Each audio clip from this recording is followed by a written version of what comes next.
我在2014年第一次蹦极的时候，因为那时候生意失败，跌落到谷底了，完全想要放弃在尼泊尔继续做下去。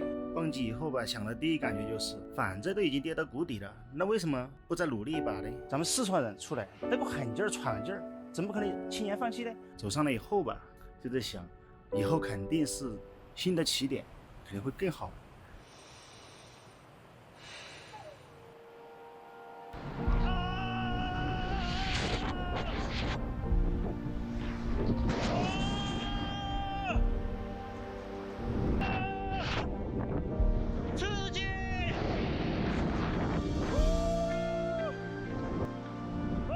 我叫向少华，来自四川德阳，中江县的。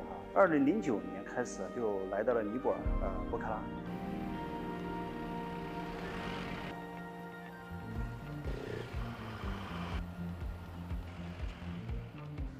现在的话，我是计划在博喀拉开一家稍微好一点，就是说品尝到中国美食的一个叫中餐厅。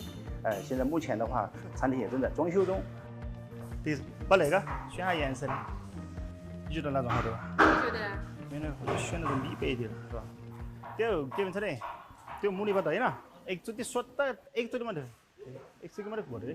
其实这个餐厅它我们规划的位置现在是目前是在130到150人这个座位，同时里面也配备了就是说面湖，一个露天的一个叫阳台。然后开业营业以后吧，主要是以我们还是以川菜火锅为主。正常运营以后吧，我们这边的尼泊尔员工现在计划的是考虑在18、20人左右。我叫唐蓉，来自四川南充，目前在博喀拉就是协助我老公做一些后勤工作。他一个事儿他会考虑很多，但是每做一件事，基本上结果都还是比较可以的。我们在一起这样。我晓得啊，但是他那个吃法不一样，媳妇儿的。来。来。我09年到这儿以后吧，就喜欢上这个地儿了，加了蛮多都没考虑过，当时，直接就来了，歘就过来了。我是07年进的藏，在西藏那个樟木口岸那里，然后在做生意。后面是09年的那个8月份的时候吧，我和我爱人一起就到这个尼泊尔旅游。他来了以后，和这边的侨胞一了解，这个现在缺什么？他说其实现在这边最差的是农业。说我也是农民出身嘛哈，来自于地地道道的农村。然后我说那行，那这个我就过来种蔬菜吧。当时也是20出头嘛，正好不行，趁年轻咱们出去闯一闯。和媳妇儿一提商量以后吧，当年的10月份，也就是说当时过来旅游后的2个月，就来到尼泊尔博喀拉搞这个农业蔬菜种植。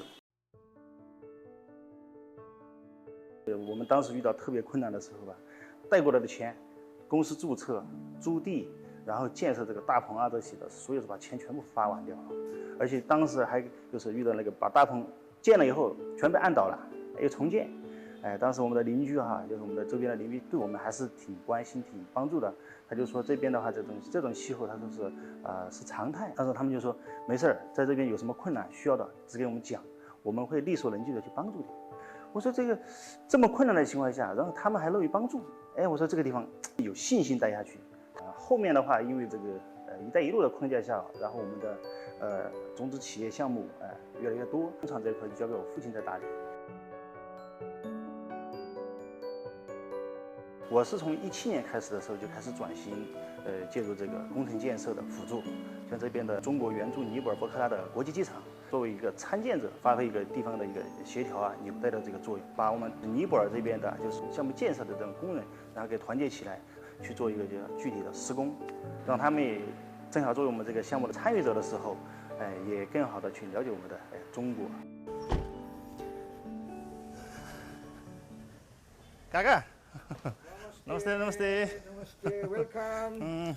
स्वागत छ 对， Namaste, स्वागत该给他，来这边已经10多年了哈，我们接触的朋友就是处下来都是老朋友了，对我们都是像亲兄弟一样。就说，结合这些尼泊尔朋友、地方的力量，去更有力的去促进我们这个叫双边的文化交流啊、活动啊，或者是项目落成啊。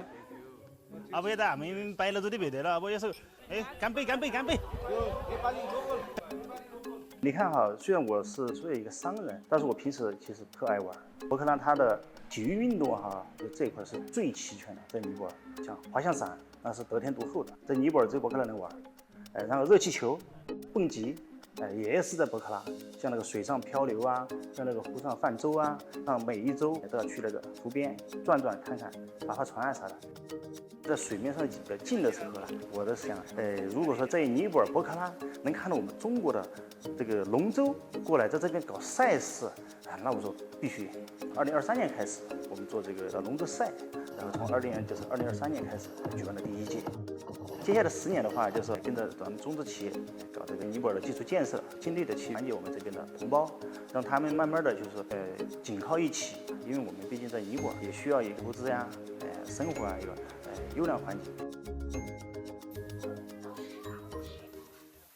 我感觉哈，就是博克拉这个地方就非常适合我们四川人这种热爱生活。平时闲下来的时候晒晒太阳，约3、5朋友喝喝小酒，这种慢节奏的生活，这种非常适合我们四川。来喽！这样火锅鱼来了哈，这个是我们2天前就开始订，今天才弄到，所以赶紧我说喊那个厨房我们准备起，配了整齐，火锅鱼，整火，点火。